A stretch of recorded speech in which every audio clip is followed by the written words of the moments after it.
Hello, friends, and welcome back to the Bordeaux Show. And today I want to talk to you about aliens from the depths of the oceans.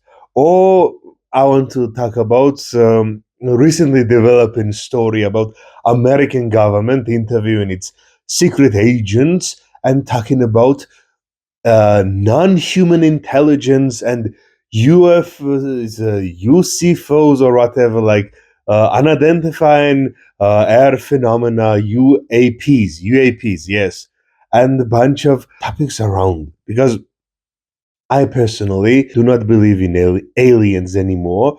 Well, it's an interesting topic to argue about could there be other life on other planets, but with the limited but not that limited understanding of biology and chemistry, I can say that it's very, very unlikely that life itself exists on Earth, not just in any other planet.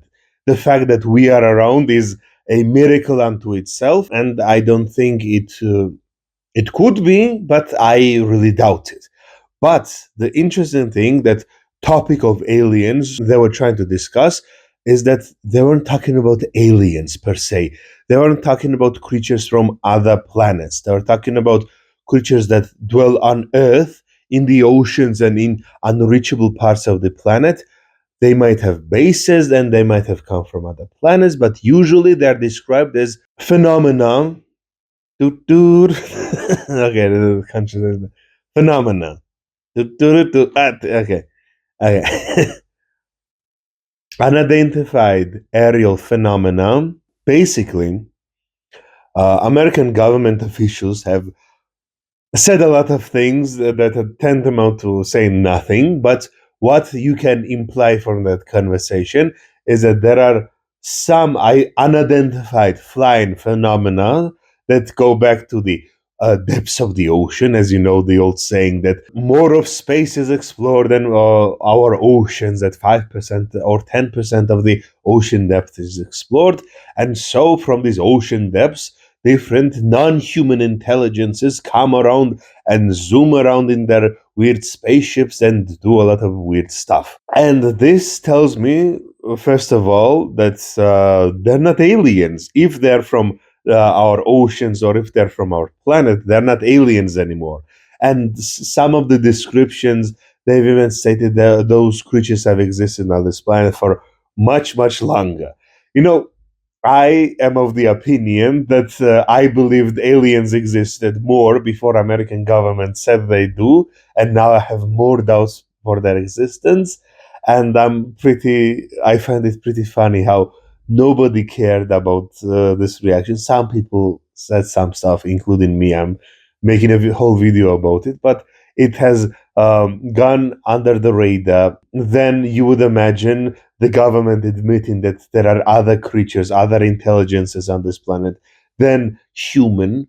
But as someone who talks about mythology, folklore, and so on and so forth, I talk about a lot of creatures that aren't that could be considered as non-human intelligences. So that is more interesting to me. How, for example, world mythology and world folklore correlates to this notion that there is some sort of an advanced civilization that exists under the waves, non-human intelligence that is greater than us, and thus some weird chicanery on this earth. And if you actually look at world mythology from Japan to Ireland and to other parts of the globe, you find a lot of stories, especially from the cultures that live close to the ocean and close to the waters, that there are some sort of being, some sort of civilization, not just different spirits and fae and fae folks and so on, whole societies and civilizations that exist under the ocean. Of course, the most famous would be Atlantis and mermaids. Could it possibly be? Are the old legends true? Wow! It is! It's the fabled lost city of Atlanta! Howdy, y'all! But even in Greek mythology, there are other beings such as Oceanids, children of Titan Okeanos, he has many children, Oceanids, who are much older than mermaids and much older than Atlantis itself. And there are many other stories, such as, for example, in Irish mythology, silkies, you have sea witches and the scaly folk and the whole societies beneath the waves and whole realms beneath the oceans that heroes often have to do weird rituals to perceive those realms and have to do really complicated activities to just see them and just to be able to get to them. And there are many kingdoms underneath the waves, on top of the waves. Of course, there is, for example, in Japan, we have it's Ryujin, the Sea Dragon King, the Emperor of the Sea, and his Ryugu Ryugu-je, the Underwater Kingdom. There's a whole fairy tale, the popular Japanese fairy tale of a fisherman who rescues a sea turtle. Then the sea turtle brings him to the underworld palace of the Ryuguje, if I'm pronouncing it, Ryuguje or whatever the pronunciation is, the underwater kingdom, and he spends there 3 days. But when he comes to shore, it has been 300 years, and the gift that was given to him, a box, when he opens it, those 300 years that he missed out rushes over him and he ages immediately and dies. There is a similar myth, for example, in Slavic folk tales about Vasilisa the Wise and the Tsar of the Seas, where a hero, I think a king in this case, rescues an eagle who brings him to the sea Tsar, and the similar story goes on. There is one closer to home, Nard sagas, North Caucasian. According to the epic, Nards had a magical tree that bore golden apples, but every night some thief stole them. So they chose their greatest heroes, Akhsar and Akhsartag, to guard the tree. The twins saw that the thieves were three magical birds, and Akhsartag managed to wound one of them, and the brothers followed the blood trail to the ocean. Akhsartag then dove to the bottom of the sea in search of the thieves and found the magical kingdom beneath the waves, where Dombetir, the god of all waters, ruled. He had 7 sons and 3 daughters, but the third daughter was mortally wounded. Apparently, the 3 daughters were the ones who were stealing the apples, but the Nart hero and the king of the waves made peace. Then Akhsartag returned all the blood she had spilled and revived them. And later they got married, and I would love to say that they lived happily ever after, but this is Nart epics, and it's very, very brutal and very, very complicated. So it's a story for another time. Okay, it's a whole start of the Nart sagas. I'm not going to get into it. There is a narrative here, and coming back more closer to South Caucasian Georgian mythology, we have the Masipai. Masipai are these magical beings of ethereal beauty and so on and so forth. They dwell in the undersea kingdom of the Black Sea, and they only come up to hunt and to gather their cattle and their magical thingamajigs during last 3 days of October and first 3 days of November. So 3 days to come out and 3 days to return to the ocean. During Halloween, basically, where they come out from the depths of the ocean with their magical dogs, they hunt, they sometimes meet human hunters, they have weird adventures, and they return back to the ocean. Basically, in our human storyline, in the world storyline, from Japan to the Irish tales to even in Caucasus and all over the world, we have stories of underwater civilizations, creatures that dwell in this ocean, and humans who have been interacting them for centuries. And they are always portrayed to be much more advanced, much more longer lived. And this narrative from Japan to Irish coast, from many parts of the world, probably in American and African mythology as well. They have different timelines. Basically, if you go into their realms, their realm either is invisible to human eye, only coming to view on specific dates, either through specific rituals, and these creatures either are neutral or hostile to humans, usually abusing them and treating them as lesser. And again, in Japanese mythology and many others, when you visit them and you come back home, hundreds of years might have gone by. One day equals 100 years here. Why I wanted to mention again Georgian mythology of Pasiphae. Usually, we don't know origins of these creatures. Usually, best we get, they're children of gods or children of titans or so on and so forth. But in Georgian folklore, we have an interesting example of their origin. According to one story, Masipae are cursed by the pre-Diluvian king of the world. Pre-Diluvian age is the age before the world flood, where humanity lived for hundreds of years. They had beauty, they have knowledge. They were a super advanced society of near immortal humans that had knowledge beyond our understanding. And that world was flooded by God. And after the world flood, humanity's lifespan was from 900 plus, cut down to 150, not 125 at most. That is Christian lore.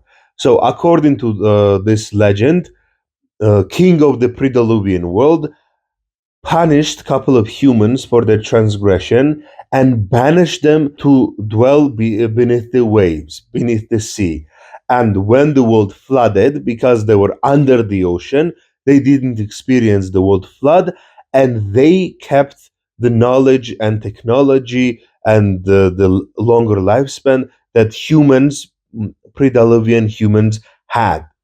I've mentioned flood myths and the pre-Diluvian kingdoms before. You can watch my flood myth video on my channel.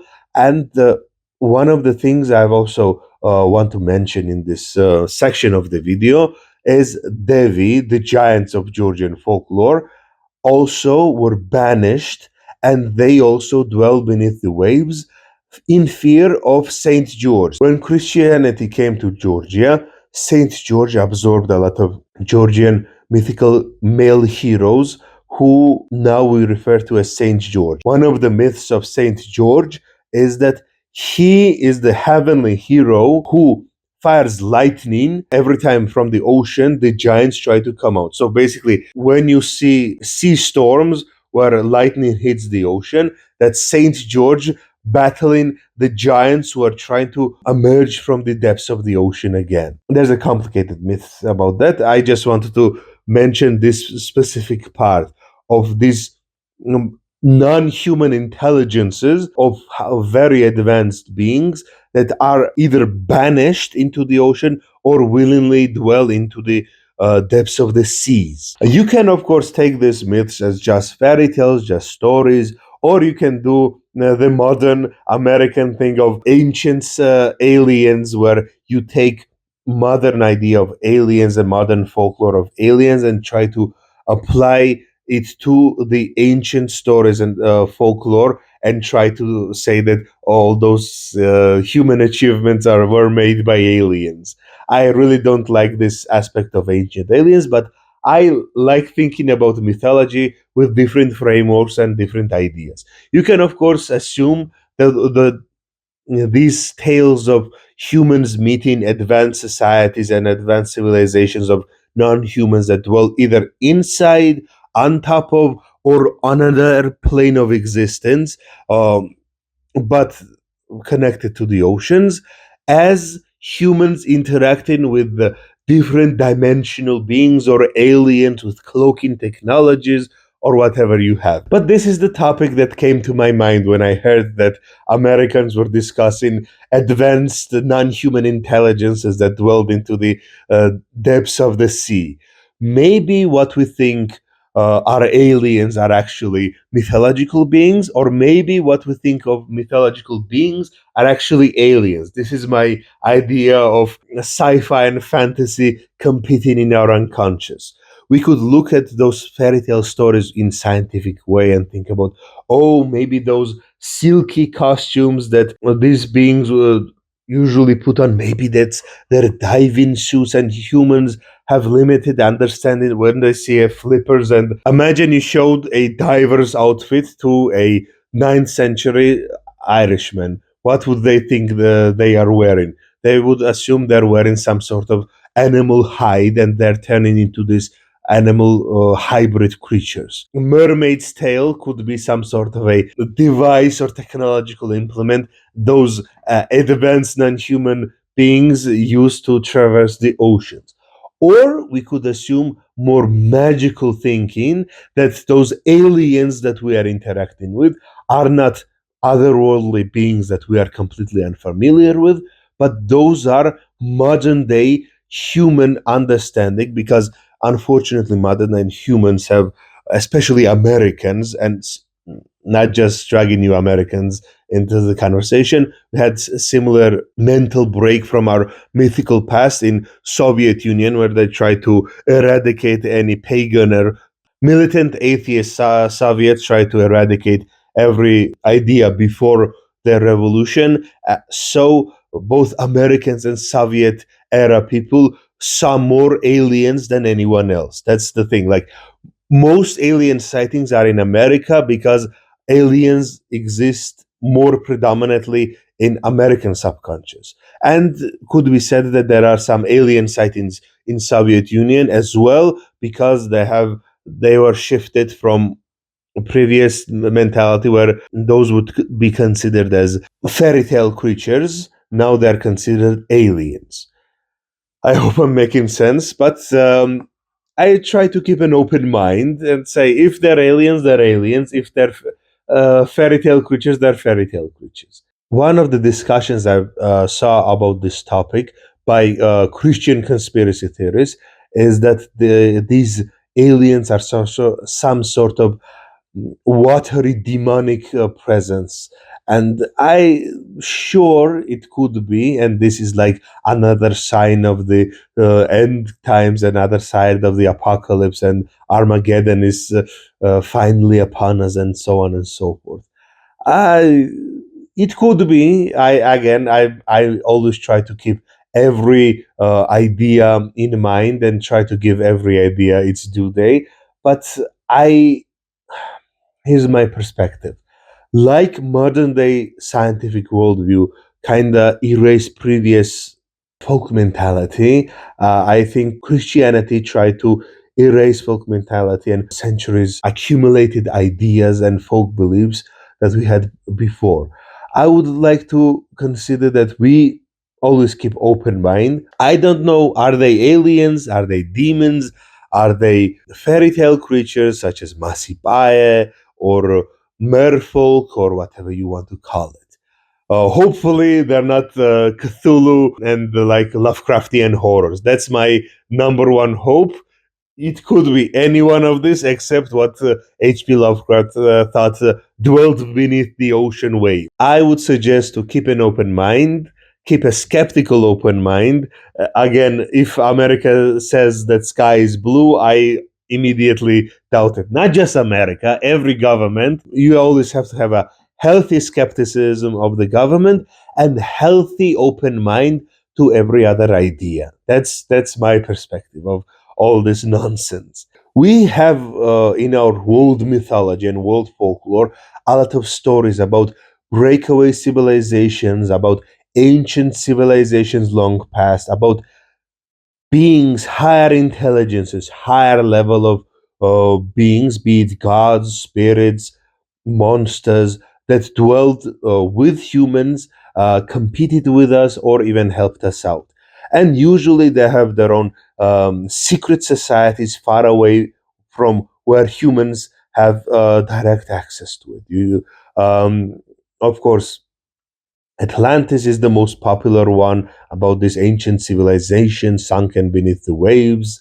But there are others. There is, for example, more Nazis really love this idea of Thule and the Hyborian kingdom of northern Lost Island, where humanity or white humanity originated from. There is also another Agartha, the underworld civilization of the Himalayas. There are many, many other stories of breakaway humanoid civilizations that are either in this unreachable north, in the unreachable bottom of the ocean, or unreachable bottom of the mountains. Of course, underworld kingdoms, overworld heavenly kingdoms also exist. A modern version of making up this lost civilization of super advanced humans hidden behind magical protection is, of course, Wakanda. Wakanda has become really popular from Marvel Comics, but there is actually a historical version of quote unquote Wakanda, is the last Christian kingdom in the Orient, which was ruled by this immortal god king, Prester John. And this Prester John had endless riches, army of super advanced warriors ready to defend Christianity, and crusaders going into the Middle East and the Orient were always trying to look for this lost kingdom.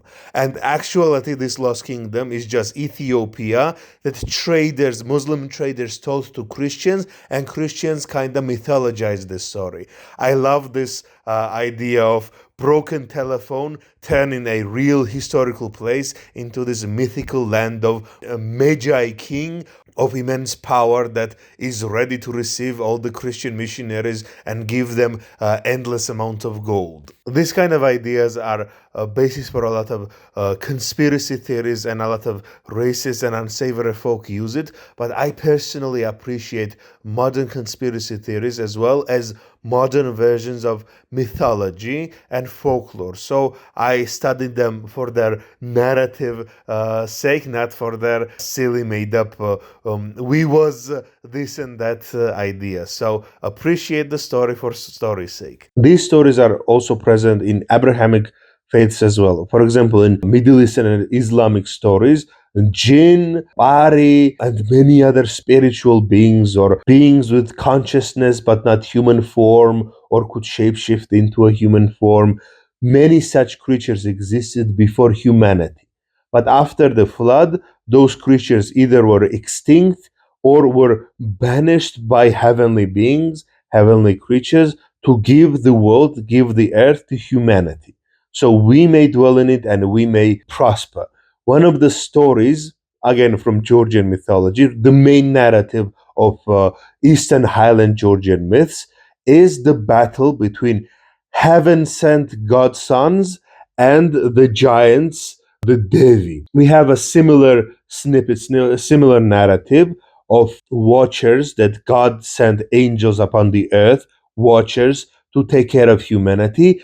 But during that age, beings such as Nephilim dwelt. The canonical Bible, the ones that we are familiar with, doesn't really say that the Nephilim and are children of the Watchers, but Book of Enoch, which is canonical to the Ethiopian church. If you're really into canonical parts of the Bible, Ethiopian church considers Book of Enoch part of the main canon, where heavenly sent protectors, watchers, come down to the earth, angels who are meant to guide humanity, again, during the pre-Diluvian age, pre-flood world. And these heavenly beings fall in love with humans, and they have children, which are Nephilim, which are these giant abominations that dwell upon the earth. These heavenly beings, these watchers, also teach humanity about science, about technology, about magic. They are the ones who taught humanity how to do magic and created the environment, the knowledge that they gave humanity, and the intermixing creatures that they created, the Nephilim.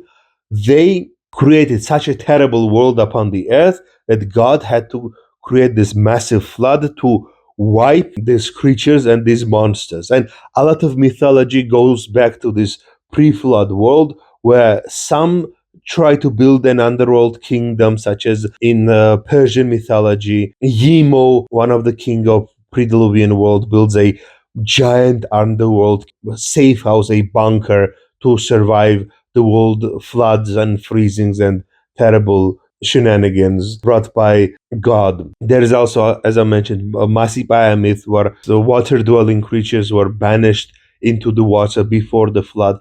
And in Islamic texts, we have a lot of stories of jinn and Bari and other creatures also being banished between the edges of the world. So we have this worldwide narrative that humanity existed with other creatures. Maybe they're hybrids with heavenly beings. Maybe there are other creatures that inhabited the earth. But humanity were in conflict with them and either were repressed or either created a lot of terrible environment for our existence, and this flood and this world destruction wipes away this old world. And again, in Georgian mythology, we have battle between heavenly heroes and earth and sea and underworld dwelling beings, and heavenly heroes win, banish them, and become basically the watchers, the protectors of this world, so that these otherworldly beings do not interact with us and protect us from them. Because, again, in the book of Enoch, the watchers interacted with humanity, created Nephilim, taught them all this knowledge that became destructive and brought humanity to its near extinction. Only Noah and his children survived. Okay, maybe others survived as well. That's one of the ideas we can have. And if the stories of what the American government officials said, that there are these advanced non-human intelligent beings that existed on this earth for much longer than us, maybe these stories that are spread all over the world, maybe that is connected to it as well. And maybe some answers about what is coming and what creatures that we are interacting with might be in the mythology and in the folklore of the world. So I think I've rambled on far too long. If you managed to watch my videos for this long, thank you very much. Like, subscribe. Huge shout out to my Patreon supporters. They're the real heavenly sent heroes who protect me and help me out. And I have many, many cool stuff planned. So please subscribe and watch my other content about flood myths and many other stories as well. Hopefully, I can bring greater and greater content for you all. Thank you and take care. And if you, the non human intelligence, are watching my videos, like and subscribe. All right. Thanks and take care.